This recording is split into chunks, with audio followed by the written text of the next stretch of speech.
जहाँ तक अफ़गानिस्तान के सूरत हाल का सवाल है, ये प्रश्न आपको मरकज़ी हुकूमत से करना चाहिए। मेरे पास कोई ऐसी जानकारी नहीं है जिसके बुनियाद पर मैं ये कह सकूं कि हाँ जी, अफ़गानिस्तान के जो हालात हैं उनका असर जम्मू कश्मीर पे पड़ेगा या नहीं पड़ेगा। तो मैं इस पर कोई टिप्पणी नहीं करना चाहता हूँ। अफ़गानिस्तान में जो हुआ वो हमारे सामने है।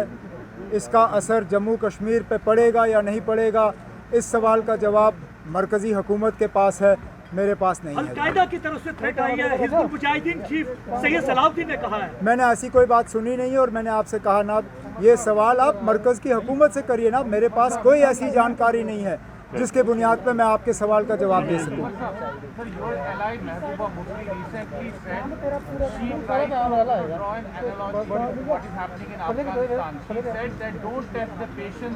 देखिए अब, I am not answerable for Mehbooba Mufti Sahiba. 1 minute, I am not answerable for Mehbooba Mufti Sahiba, nor was she speaking from a platform of the PAGD, nor am I an office bearer of the PAGD.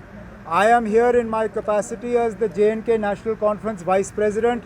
If there is something you want to ask me about my party and my party's leadership, I'll be more than happy to answer.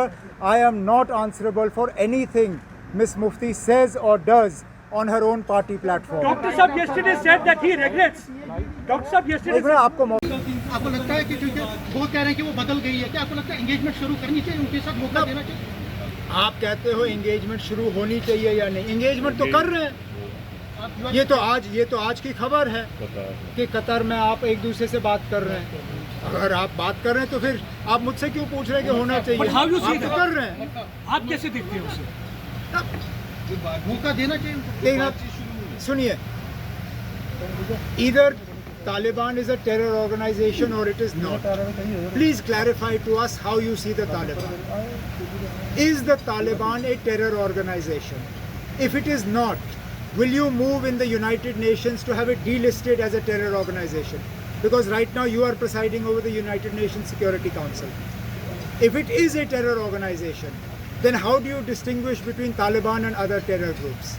If it is not a terror organization, then please move in the United Nations to have it removed from that list of terror organizations.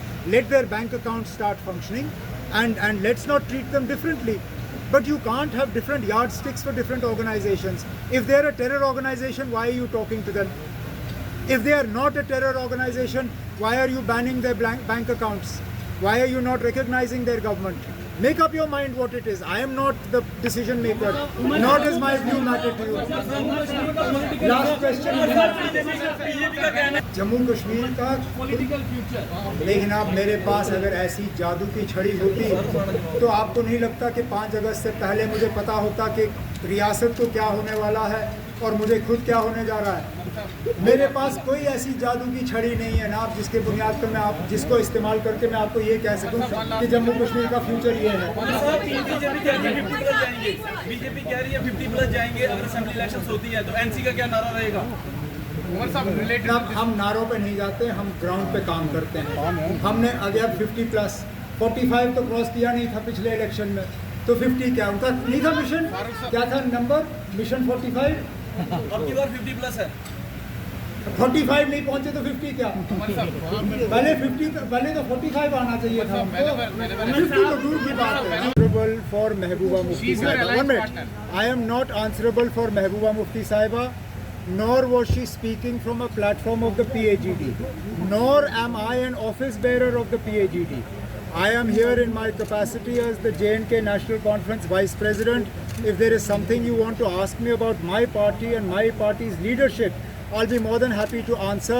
I am not answerable for anything Miss Mufti says or does on her own party platform. Dr. Saab yesterday said that he regrets. Dr. Saab yesterday said आपको मौका मिला था ना। Brother क्या कर रहा है यार? आगे क्यों आ रहा है? मैंने 10 बार समझा चुका हूँ यार। भी तक कर दिया है ये गया। एक से मुझे इनका सवाल सुनने दीजिए। क्या तोड़ देगा भैया? मेरी देखना कहाँ पर। I think it's important that you draw a distinction between privatization and monetization. Monetization is giving an asset on a lease, but not transferring the ownership of that asset. I see no reason why I should be opposed to a scheme that is looking to monetize an asset that is otherwise not being able to give me a suitable return.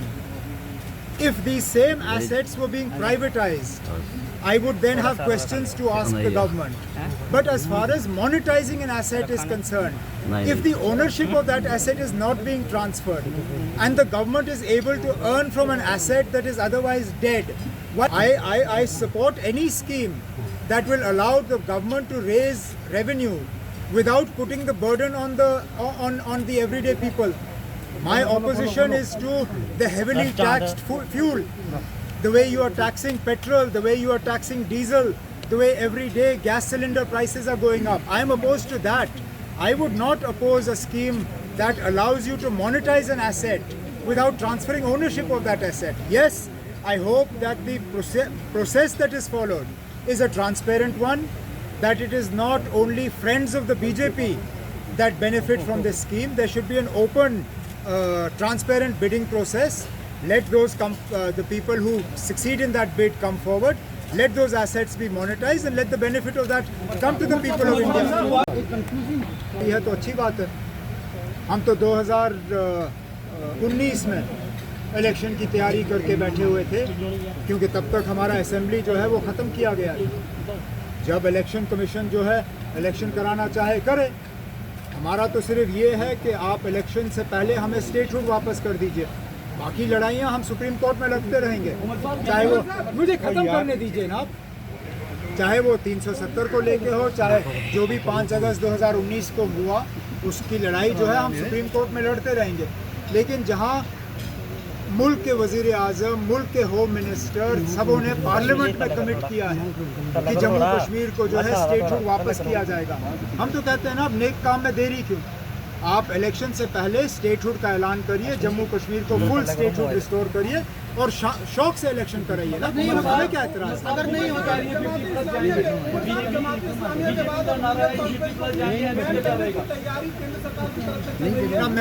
मैंने ऐसी कोई बात नहीं देखी. हाँ, ज़रूर एक agency की तरफ से ये खबर चली, लेकिन उसके बाद ऐसी कोई कार्रवाई तो हुई नहीं है. कार्रवाई होती है उसके बाद मुझसे सवाल पूछिए. अगर स्टेटहुड नहीं मिलता तो आप चुनाव लड़ेंगे ना. आप मुझे अच्छी तरह से जानते हैं ना, मुझे 20-22 साल हो गए सियासत में. मैं अगर मगर सवालों का जवाब नहीं देता, क्योंकि अगर मगर सवाल का जवाब फिर अगर मगर में ही आपको मिलेगा. बड़ा खतरनाक आदमी है. अगर मगर में फंसाता है. जम्मू कश्मीर की बात करें, कई डिपार्टमेंट जो है वो बंद होने की कगार पर भी है और बंद हो भी चुके हैं, जिसका एक एग्जाम्पल जेटफेड भी है. क्या आप मानते हैं कि आने वाले समय में इस तरह की अनएम्प्लॉयमेंट जो स्तर है वो लगातार बढ़ता जाएगा जम्मू कश्मीर में? शुक्र है आपने ये सवाल. तो फिर मुझे बताइए ना, 5 अगस्त 2019 का मकसद क्या था. जम्मू कश्मीर के लोगों को कहा गया था कि 370 ही एक रुकावट है और 370 के हटने के बाद यहाँ बेरोजगारी का खात्मा होगा. लेकिन आपने खुद सवाल में कहा कि यहाँ बेरोजगारी जो है रोज़ बरोज़ बढ़ती जा रही है. तो फिर कहाँ गए वो रोज़गार के रास्ते, कहाँ गई वो एम्प्लॉयमेंट, कहाँ गया वो इन्वेस्टमेंट. यहाँ तक कोई बेचारे जो कमा रहे थे उनकी कमाई भी आपने छीन ली. यहाँ जम्मू शहर में अच्छी खासी कमाई जो है दरबार मूव के ज़रिए की जाती थी. ये तो हमें तस्लीम करना होगा कि फाइनेंशियली कश्मीर के ट्रेडर्स को दरबार मूव का इतना फ़ायदा नहीं होता था जितना जम्मू के ट्रेडर्स को दरबार मूव का फ़ायदा होता था. दरबार मूव को कर्टेल करने के बाद सबसे ज़्यादा नुकसान जम्मू के ट्रेडरों को हुआ और वो सीधा 5 अगस्त 2019 का नतीजा था. तो मैं फिर मजबूर होता हूँ ये सवाल करने पे कि बताइए जनाब, 5 अगस्त 2019 का फ़ायदा पहुँचा किसको? अगर बेरोज़गारी नहीं कम हुई, अगर करप्शन नहीं कम हुआ, अगर के मतलब डेवलपमेंट, लोग अभी भी शिकायत कर रहे हैं कि डेवलपमेंट नहीं है. आपने डीडीसी के इलेक्शन कराए, कोई भी डीडीसी का चेयरमैन आज मुतमईन नहीं है कि इलाके में काम हो रहे हैं. तो बताइए ना, 5 अगस्त के बाद आपने हासिल क्या किया? हड्डियाँ गंगा में क्या विसर्जन हुए वो हमने कोविड के दौरान देखे ना. मुझे नहीं लगता है कि रविंदर रायना साहब या बीजेपी को इस तरह की बातें करनी चाहिए, क्योंकि अभी भी जख्म वो जो है वो अभी मतलब वो पूरी तरह से दे हैव नॉट हील्ड। हम वो तस्वीर भूले नहीं जिन लोगों ने मजबूरी और परेशानी में अपने रिश्तेदारों को गंगा के किनारे वहाँ रेत में दफन किया। ये बातें जो है ये रविंदर रायना साहब के मुंह से जचती नहीं है। पहले तो उनको माफ़ी मांगनी चाहिए जो कोविड के दौरान उन्होंने मुल्क में हालात पैदा होने दिए, फिर जाके 370 पे तबसरा।